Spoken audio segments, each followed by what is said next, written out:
Hi, everybody. Welcome to episode 362 of the RV Podcast. And this week, our topic of the week is going to be RV repair horror stories. We're going to learn about quality and service issues from an RV tech who spills the beans.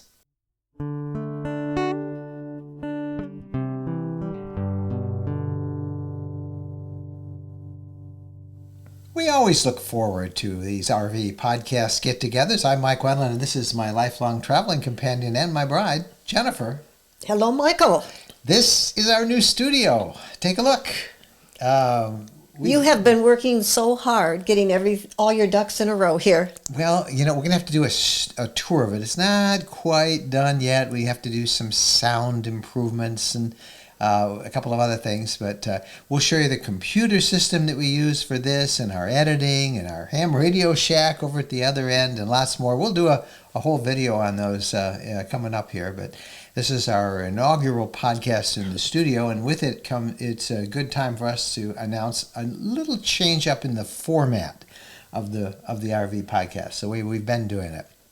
We're just going to reverse things around a little bit so we have the interview of the week at the beginning instead of at the end. A lot of you have said, you sort of title these podcasts after what the main interview is, and the interview has been coming about halfway in the program, and they say, get right to it. So, okay, for those of you who felt that, we're going to get right to it. We'll be doing it in just a moment here. And then we'll pick up the news of the week and the RV questions and the tips and all that stuff will be at the end after the interview. And of course, the show notes for this, you can find links to everything we say at rvlifestyle.com. That's our RV travel blog. And we've got some big changes coming for that too in a while. We're working on a kind of a whole new redesign of that. That'll be our late fall, early winter project. Got to have a project. You always have to have something. Yeah. So that's the big news. The other news is we're going to be at the Hershey RV Show. It's this week. It is on in Hershey, Pennsylvania. It opens the day this podcast is released on the 15th of September, and it runs through the 19th, which is Sunday.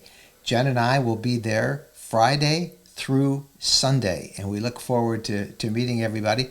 If you want to find us, the first meetup we'll do will be Friday afternoon at 2 p.m., and I'll give you the location. We're going to be inside the Giant Center on the upper concourse. So when you walk in the wall, in the main doors, turn to the right. It's like a stadium there. So turn to the right and you'll start walking around.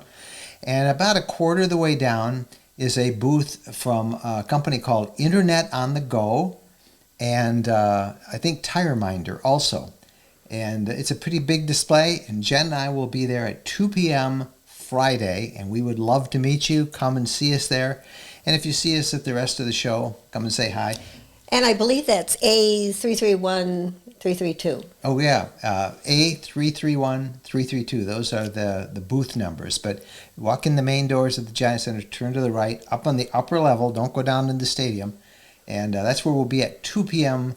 Friday. We'll also try and arrange maybe at a different location on Saturday for everybody to come and say hi. And we look forward to seeing everybody there.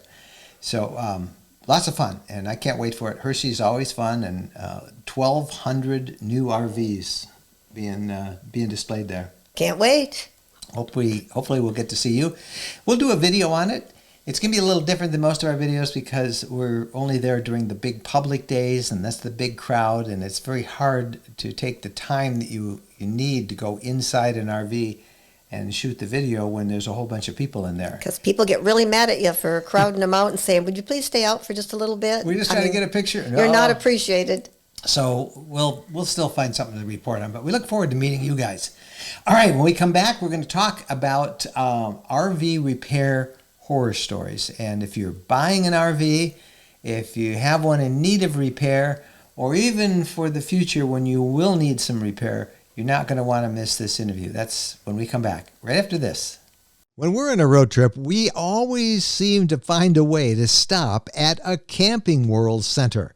There are over 225 Camping World locations across the country, and there's always one close by when we need parts and accessories for our RV or just want to shop. In fact, We have so much fun with Camping World, and as we talk about it as one of our sponsors, they have agreed to offer a 10% discount if you use the coupon code RVLifestyle10 when you buy $99 or more in merchandise. You'll find everything you want, from outdoor furniture and appliances, the ones you see us use in our videos and we talk about here in the podcast. RV extras that include everything from camping chairs to fire pits, electrical accessories, must-have gadgets. Check them all out.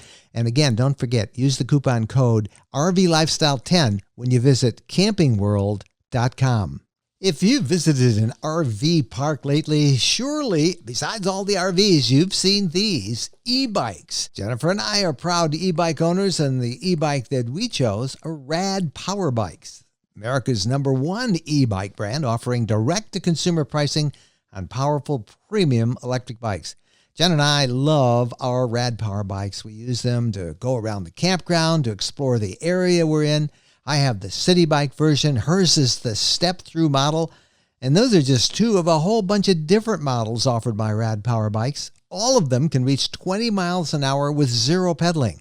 But of course, you can also pedal, and you've got 5 different levels of pedal assist to make the going just a little bit easier and fun. You can go between 20 to 40 miles on a single charge. Now, here's the deal. You can save $75 off if you use the coupon code RV Lifestyle at checkout. Plus, of course, free shipping. Now it's time for our topic of the week, RV repair horror stories. And we've got a real repair person who's going to tell us what he's seen out there on the road. I think you're going to want to take notes. Justin Green is his name. And speaking of notes, we'll put a transcript of our interview on our RV Lifestyle travel blog, rvlifestyle.com. Justin is a mobile RV tech, and he is also a full-time RVer with his wife and kids. Young teen kids. They travel around the country, and he uses an internet website and called Go Green Mobile RV Repair. We'll put that link up later on. But we got talking some time ago. He's also a member of our RV Lifestyle Facebook group about all the things that he is seeing, quality issues. Quality in terms of some of the builds that he's seeing on an RV that could have been corrected if the RV owner just had a good inspection before they bought the RV, and then issues after when they brought in somebody to repair it, either at a big dealership or from another mobile RV tech. And one of the things I learned from this interview is that anybody can call themselves an RV repair tech. I've always wondered about that. What are their qualifications? Well, we can start Jennifer's mobile RV repair. They're in trouble. Yeah, better not let Justin hear that. If I repair, they're in trouble. All right, here's our interview of the week with Justin Green of Go Green Mobile RV Repair. Joining us right now is Justin Green from the road. Justin, how are you today? I'm doing great. How you doing, Mike? Why don't you introduce yourselves to the audience a little bit? Tell them what kind of RV you're in, how you became sort of a traveling mobile RV tech, and then we'll get into some of the things you've seen, good and bad, out there on the road. All right. Well, my name's Justin Green. I own a company called Go Green Mobile RV Repair. We live in our 38-foot Fleetwood Storm, which you can see is a nice mess behind me. And we started traveling a few years ago. We were living in Texas and realized it got entirely too hot for us in Texas. And we wanted to find a new place to live, but we had no idea where we wanted to live. So we figured we'd get into an RV, do some traveling, find the perfect space, and maybe settle up there. And we've just been traveling ever since. We can't seem to pick a spot. We love it so much. Now, who is the we? You obviously have a family and you don't travel alone. Yeah. I do. I have my wife, Amanda, and I have my 2 kids, 14, and William, who's 9. And yeah, we've been homeschooling them on the road long before COVID. Everyone thinks we got into homeschool because of COVID, but we were cool before it was cool. And yeah, we've just been traveling around. Right now we're in San Diego and we love it. So were you an RV tech before? How did you get into that part of the business? Well, I started off as a mechanic in the military. I used to fix howitzers and some of their big artillery. And when I got out of the military, we got into RVs for fun. So we had some for weekend trips. and I was just constantly working on it and learning about it and having to fix it. And whenever I had to have a professional come out, I noticed it was weeks until they could show up. And sometimes even when they did show up, they didn't know what they were doing. So I decided to start learning myself and doing the work myself. And then once I realized I was pretty good at it, I decided to go get certified. And I went to a class in Clearwater, Florida to be certified to work on RVs. So what kind of a standards are those or certification? What should people look for when they hire a mobile RV tech? Well, of course, you want to look for somebody who's certified, but the challenge with certification is, what does a certification even mean? So And you can who get does the certified. certifying? Yeah. Exactly. There's RVIA, who is industry standard for most RVs around the country. And I went to a school called RVTC, which is a training center in Clearwater, Florida, where they use the same curriculum as RVIA, but it is a different accreditation. I would say it's more important to make sure that your repair tech has better reviews.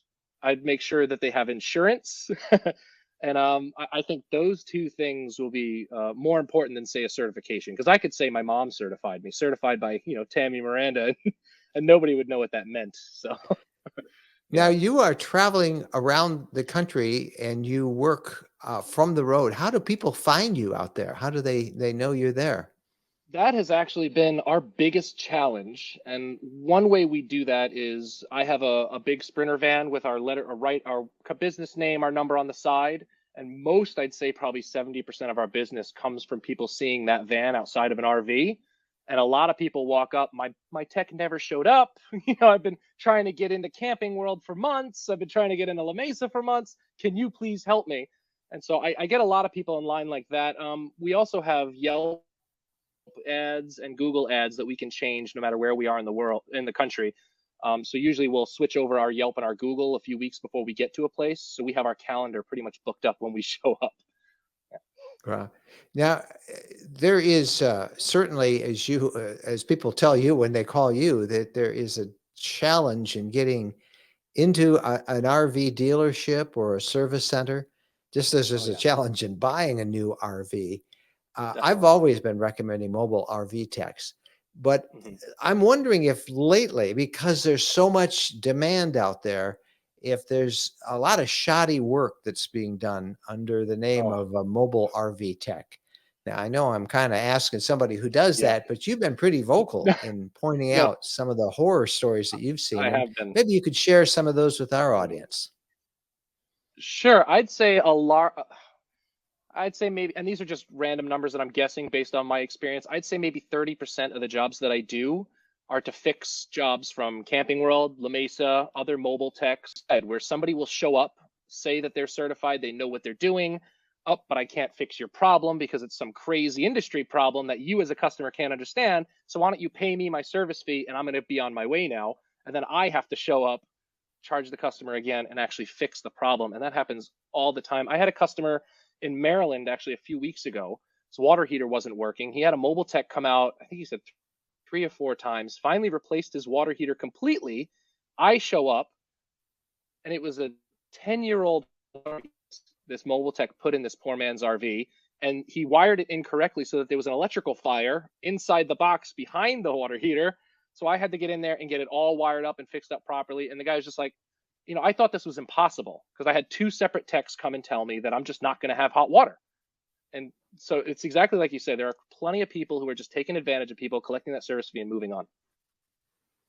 How do the average person, as an RVer, how do they know when they're dealing with somebody who really doesn't have any skills or competency?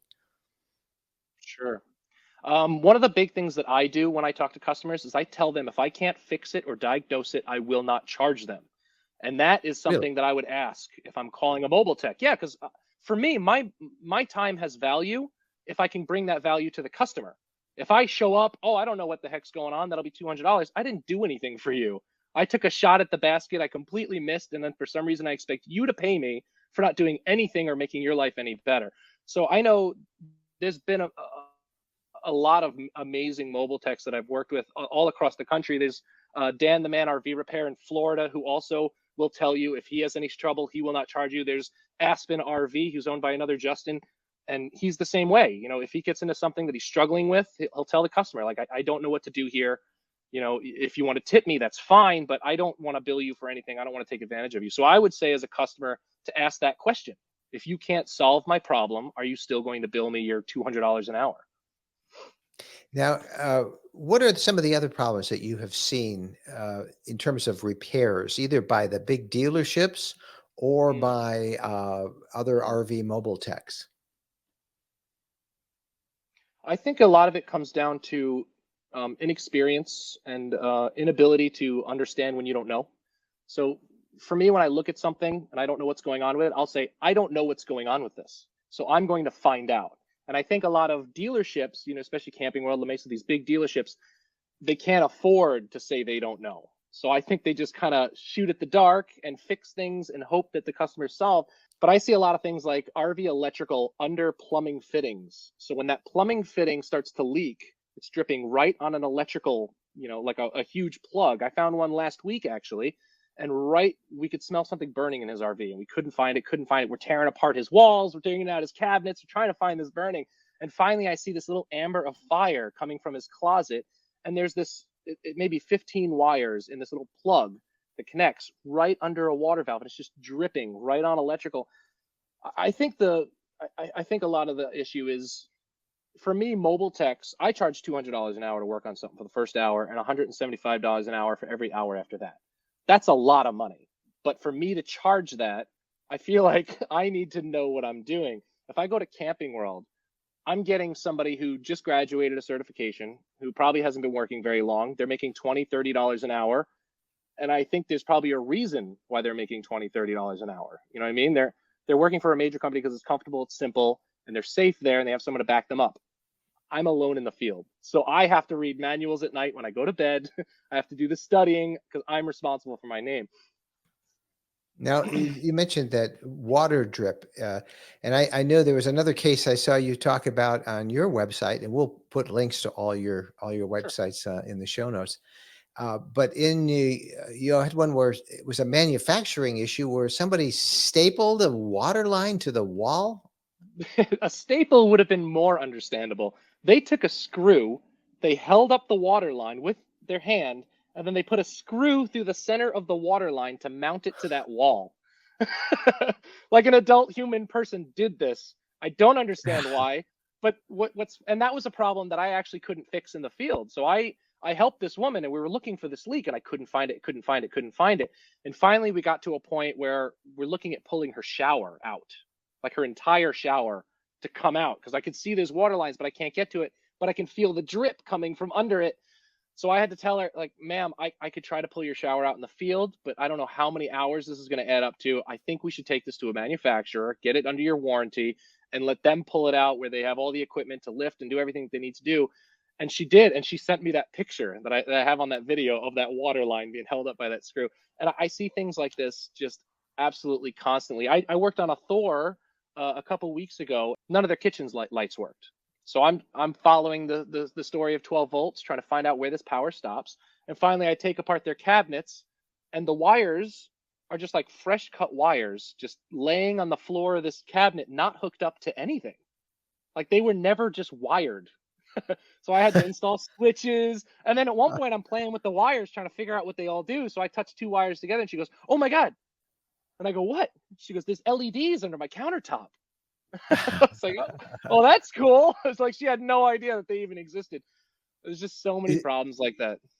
It sounds like as the manufacturers are rushing as fast as they can to complete things, and they're having trouble getting parts, so they're really rushing when they do get them, that a lot of stuff is going past the inspectors who are supposed to check these things.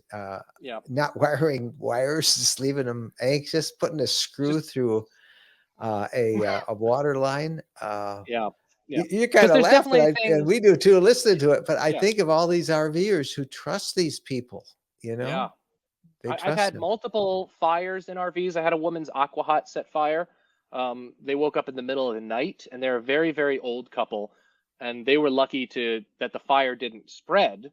But I don't think they would have gotten out of that RV if that fire would have spread any worse. And that was At the bottom of their aquahot control board, there's like a positive and a negative DC terminal, and they were just, loose and just knocked into each other and arced and started a fire. This is a brand new $300,000 RV. They just pulled Yeah. off the lot, and while they're sleeping, it's setting fire. That's insane. Well, as we wind this up, for the average consumer out there, they've got a problem in their RV, or they're thinking about buying an RV.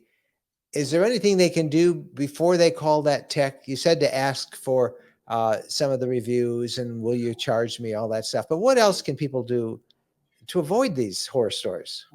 I know that RVs are expensive and this really sucks, but I think you need to get your own mobile tech when you're buying an RV or even looking at an RV.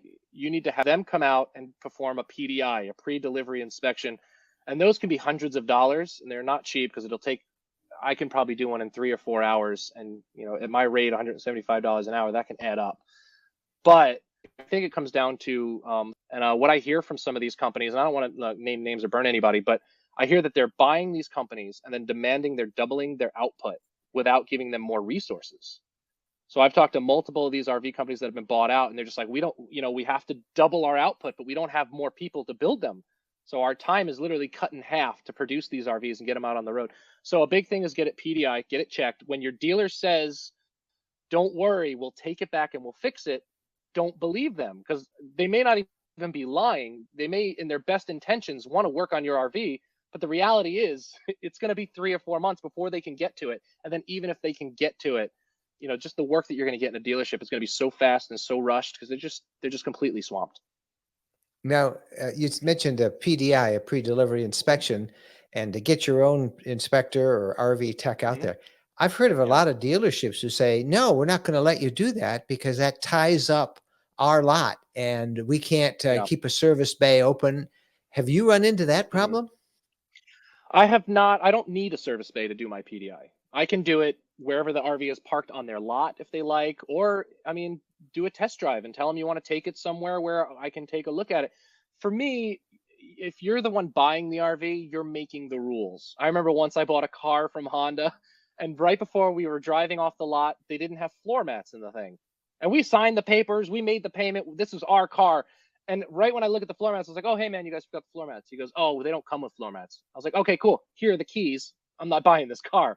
And like I said, ink was on paper and everything. And they went out of their way and they got me those mats. So I think you as a buyer, you need to know, no matter how busy they say they are, no matter how many they say the next person will just come buy it, you need to say, I want to buy this RV, but I need to feel comfortable when I buy this RV. And one good way to get them on their heels, I would say, is when they say that their service department will take it right away, just ask them, how backed up are you? How backed up is your service department? Because I don't think they're going to lie to you about that. They're just going to tell you straight up. It's about a month and a half, 2 months out. Now, Justin, a lot of people are listening to you and saying, boy, I wish I had him near me. But there is something you do. Come to us. We have people who travel around the country and they follow it. Where are you going to be next? Because we want you to work on our RV again. I have a guy right now who's got a problem with his Tiffin, and he's got another tech working on it. He's like, can you talk to this tech and let me know if he knows what he's doing? And that happens constantly. Now, you also do phone consults with RVers, right? I do. We've been trying to get that off the ground. That is something new we're trying to do. We haven't even had anybody try to use it yet, but this is for somebody who, say, knows how to use a multimeter, has the tools, and really doesn't want to spend $200 or travel somewhere where they need to drop off their RV, and they just want to call somebody that says, hey, connect this wire to this wire, this is your problem. That's something that we're trying to get going. All right. Easy way for people to get a hold of you. How can they do that? All of our information's on our website. We have of course, our phone number. You can text us or message us on Facebook. Pretty much any way they like. I would use our website. That has a lot of good information on it.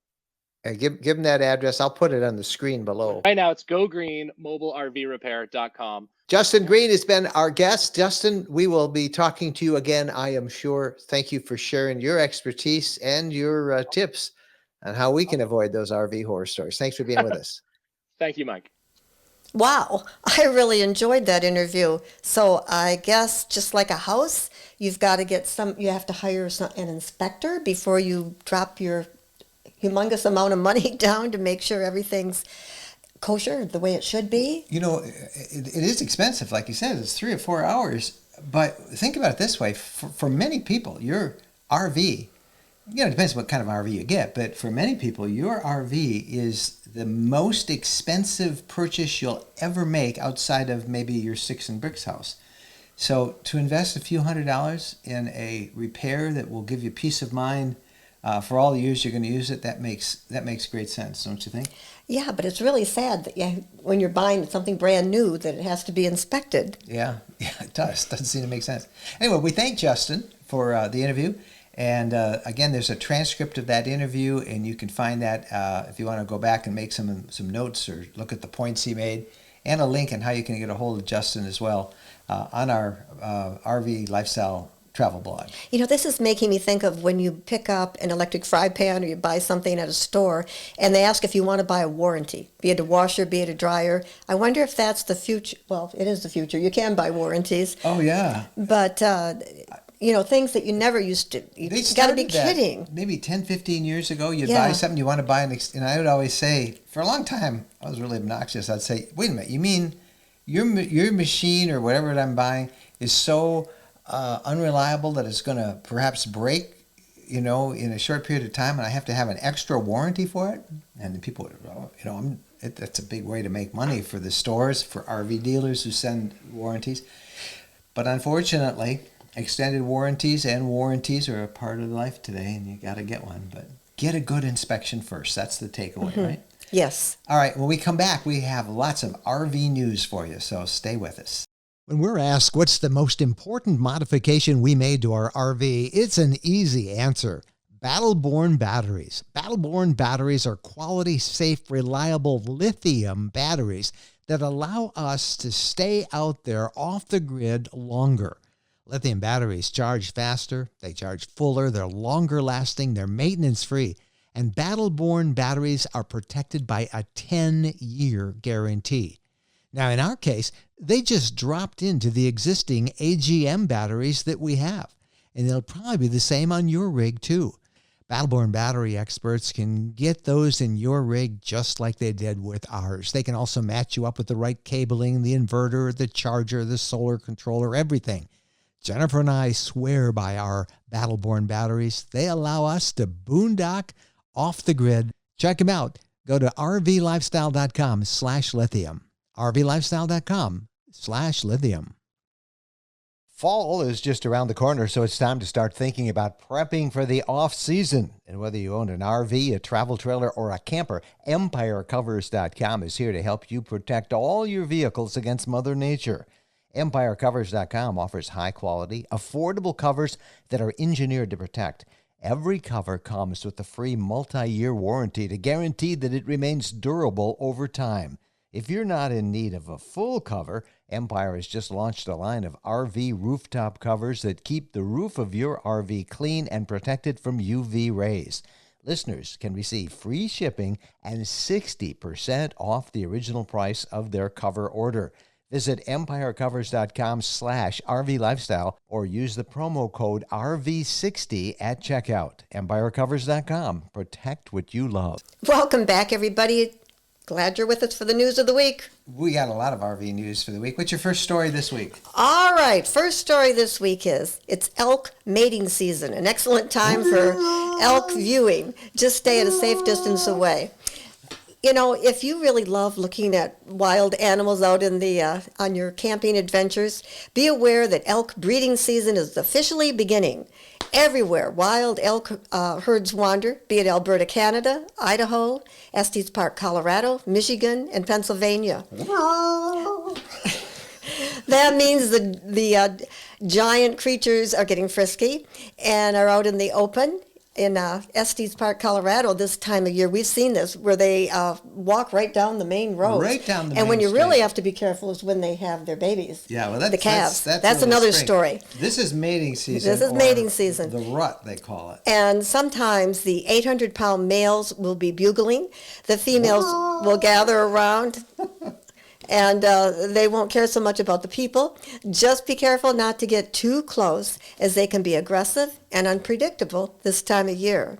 We go to a place You called our dog. Yeah, Bo is now in here. Daddy's in distress. Hey, Bo is here. Hey, Yeah, Bo. Bo says you're making a strange noise. I was making a strange noise, and Bo And came. Bo's a little bored. Bo is a little bored. I was making elk bugling noises, and Yeah, that Bo really is is down fun. here. Pigeon River State Forest in Michigan is another place where we like to hear them. We go there usually every fall. Beautiful fall colors there. And they were out running around. Just don't get too close to great photographs for them. I better stop elk bugling. Yeah, my because dog. you've got poor Bo quite upset. Hey, the other big story is fires. Man, we've been reporting on fires the entire summer and now into almost the fall. And California has been at the center of so many of them. The worst fire season ever out there. And there's at least 3 more big fires that started last weekend at Sequoia and Kings Canyon National Parks. There was a massive thunderstorm that went through, and they counted, the meteorologists counted 1,100 cloud-to-ground lightning strikes. Wow. And those lightning strikes caused an additional 11 fires in the national forest. It's been an amazing year out there, a terrible year. How much is burned? I mean, it seems like we're reporting on it every single week. What is it? 2.2 million acres? 2.2 million acres have burned in California alone. So the bottom line is it's still dangerous out there, and all of the national forests in California are closed to camping and recreational use. They were hoping they could open them maybe by the weekend, but they just don't know. It's still extremely dry out there. Well, it makes sense to keep them locked down until things settle down a little bit. Yeah. So the next story is some Louisiana state parks damaged in Hurricane Ida are starting to open to campers, so that's good news. Louisiana state parks are making progress at clearing debris and damage from Hurricane Ida, with 50 camping spots opening at St. Bernard State Park for free for residents who still do not have power from Ida. While some of the state parks are starting to open, others like Tickfaw, Fontainebleau, Grand Isle, and Fairview Riverside are closed because of flooding, wind, and tree damage, beach erosion, and more. Hurricane Ida was a Class 4, a Category 4 hurricane, which hit Louisiana earlier this month. We were down on the Emerald Coast of the Florida Panhandle, about a little over 225 miles or so from where Ida came ashore. And really the storm, the wind and the rain, we were getting outer bands of it that far away. Mm-hmm. And I just can't imagine how bad that was, what it was like right in the heart of it. Oh, I feel for these people. I can't imagine as being we there. report this as another big one possibly headed towards the Texas coast, and that might change by the time you hear this podcast. But hurricane season's here, right? Pretty much through almost the first of mid-October. Mid-October, the 1st of November. Yeah. Hey, the big story in the RV industry this week was because of the new Delta variant and COVID-19 infection rates going up.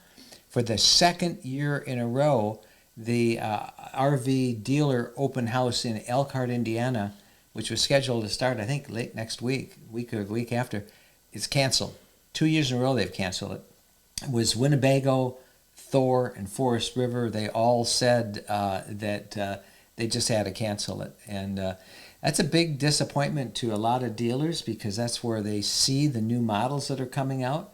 It's also a lot of fun. They really wine and dine It really those is dealers. fun. They bring in good entertainment and there's good food and it really is a fun thing. I'm thinking our audience isn't going to care because they weren't invited in the beginning. It's not open to the public, but you know, we went and the last one they had before they canceled, and we did a video on it. I mean, you want to talk about you got to look at it. We'll put a link to the video in the show notes for this episode at rvlifestyle.com, the Elkhart video, but it was pretty great. All right, what else we got? Well, in Germany. The big Salon Dusseldorf, the Salon RV Show in Dusseldorf. Right.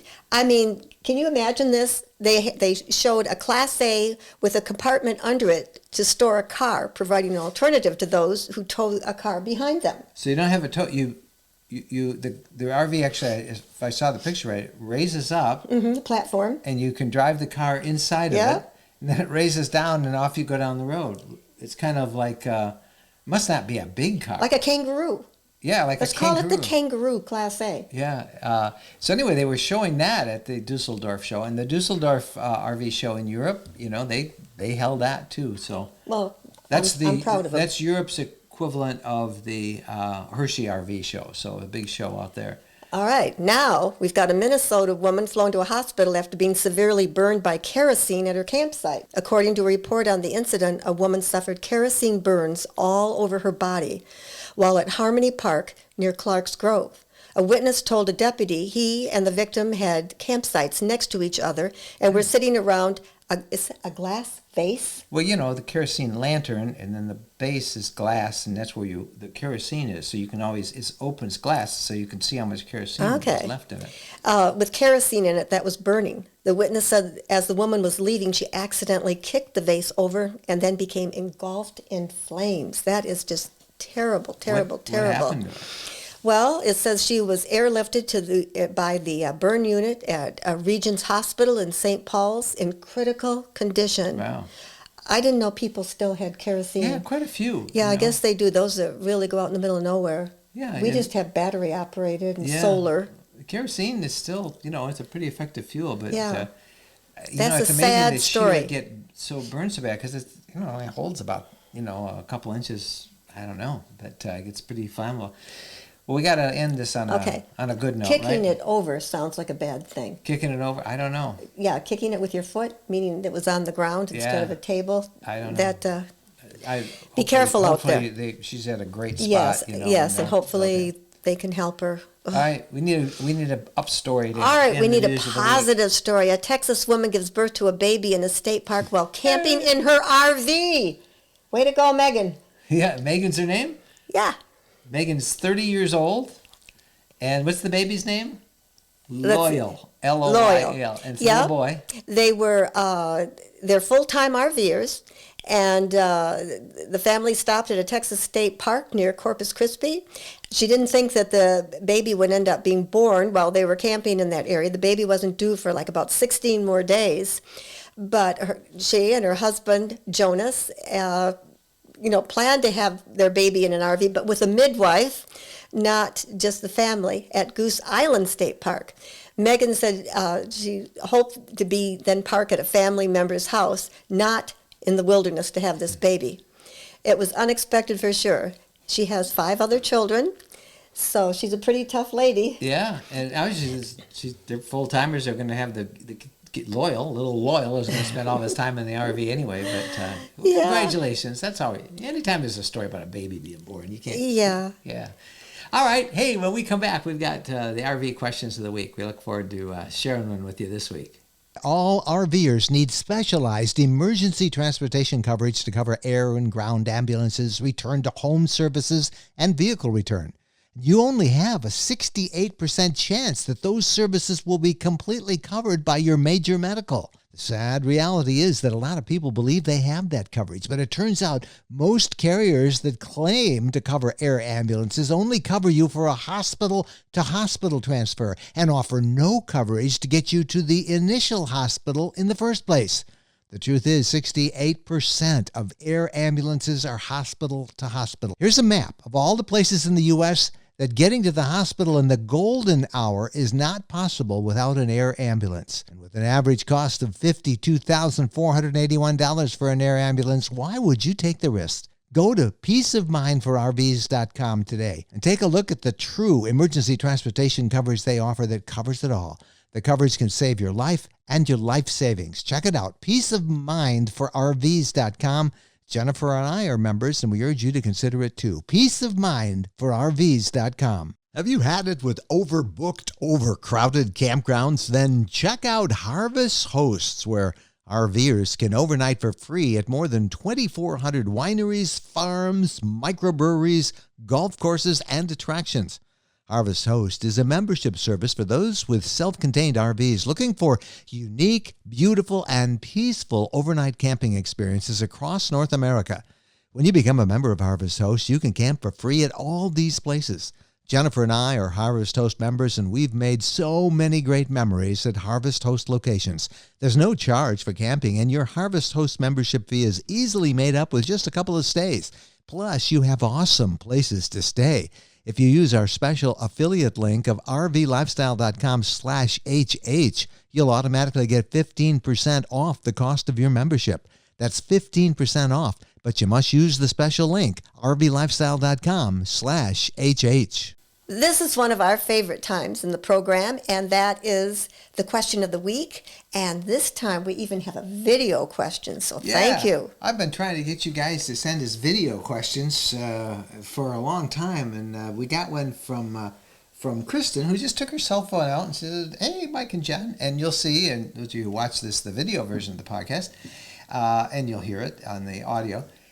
She's talking about something we've been touching on a lot, and that is the SoftStart RV that we have on our RV.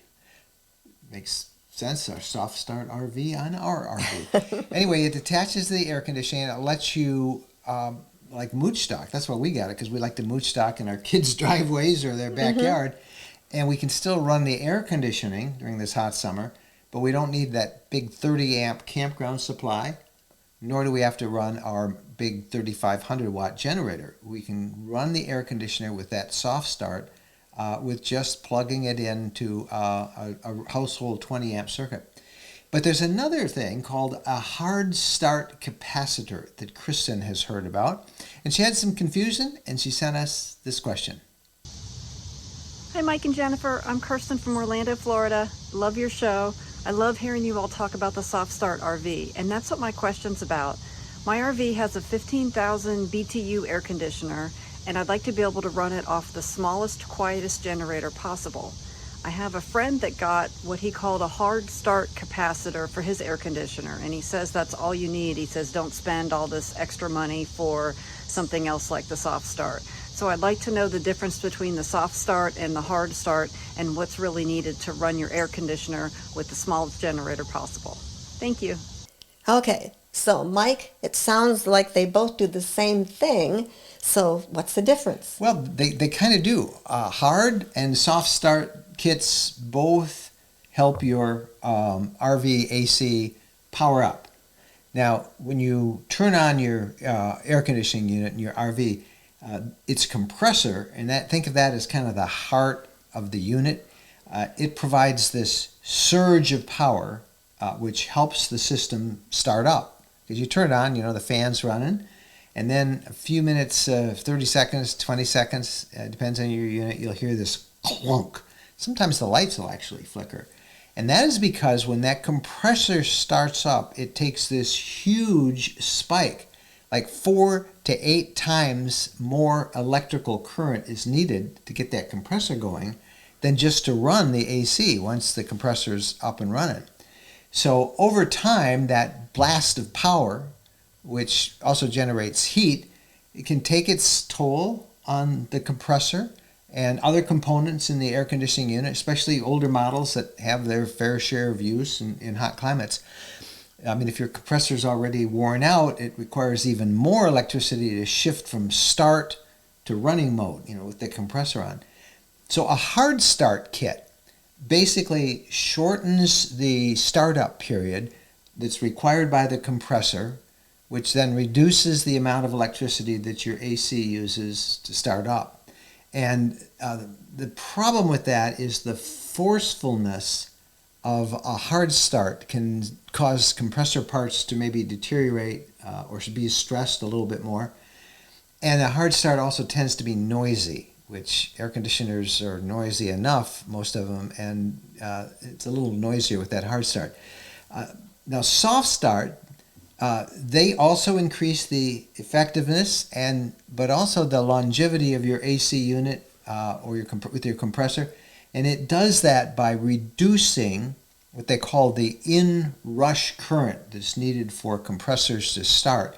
They reduce that about 60%, soft start does. So that minimizes any potential wear and tear to the compressors and other AC components.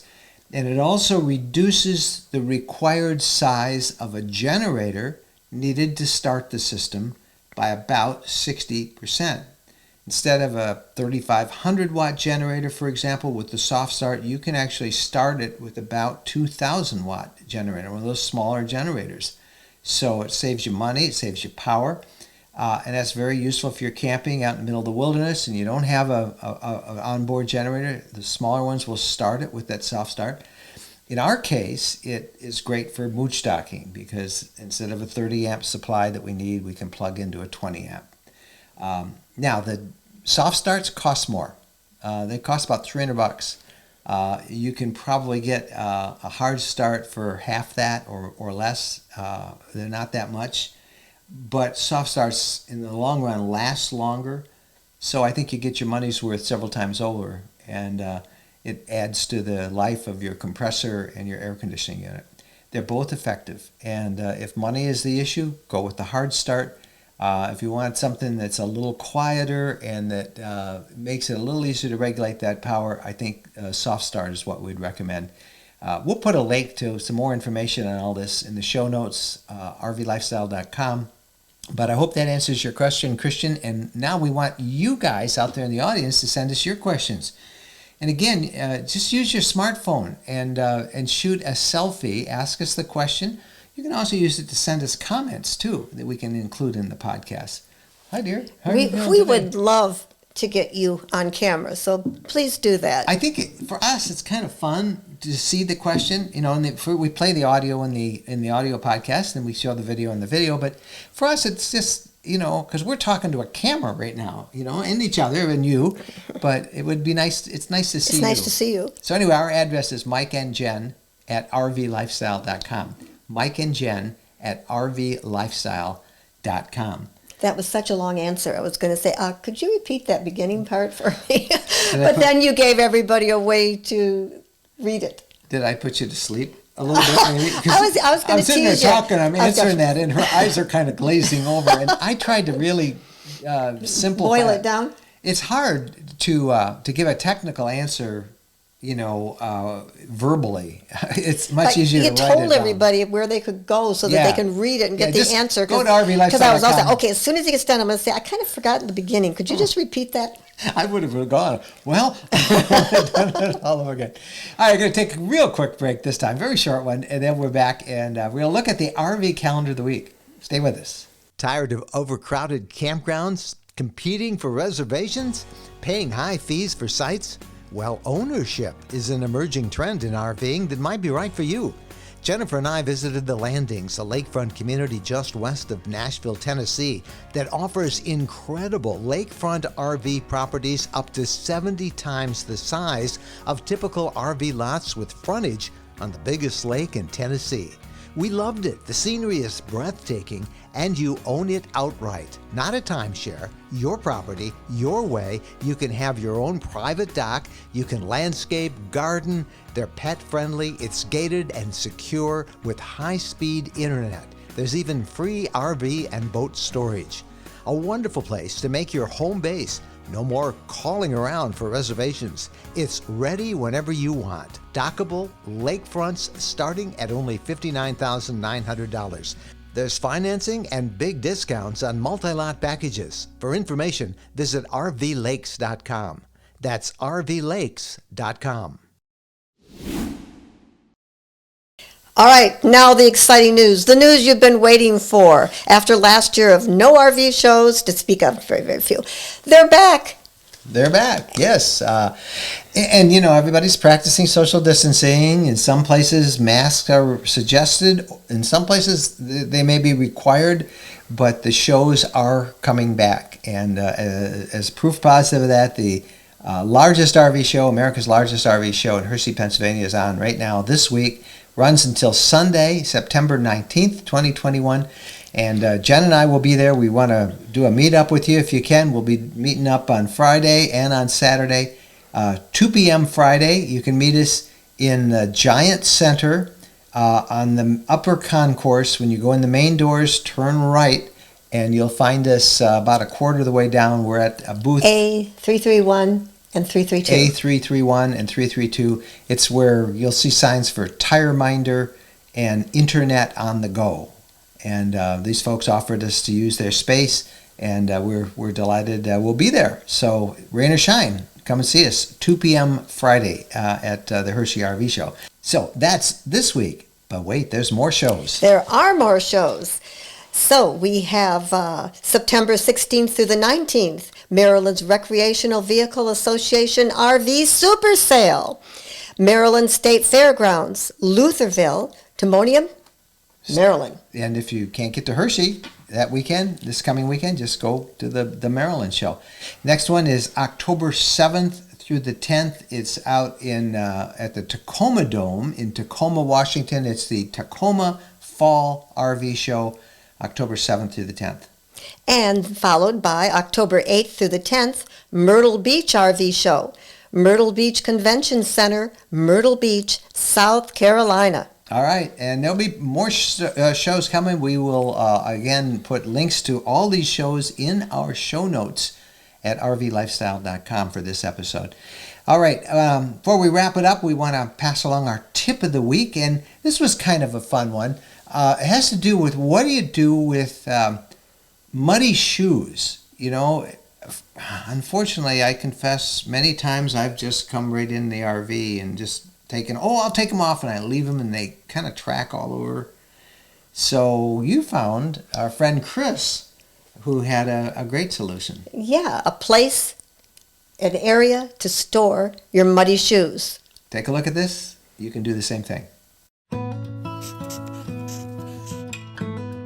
When you're coming in from outside and you've been in the dirt or in the sand, your feet are all wet, everything's on your shoes, Chris has found a solution to make this easier.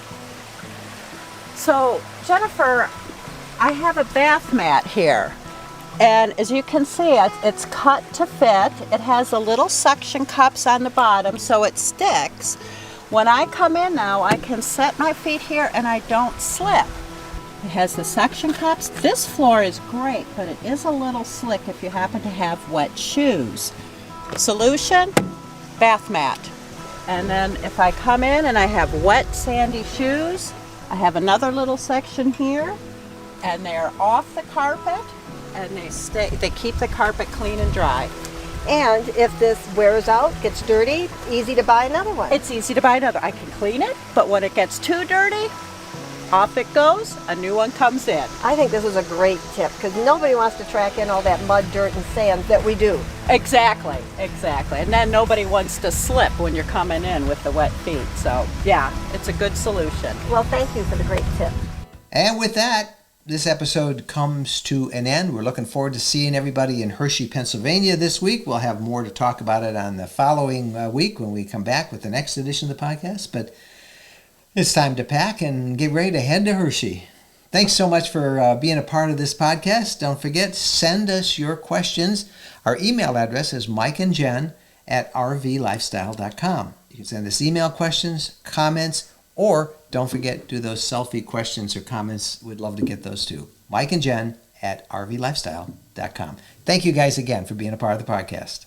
Happy trails.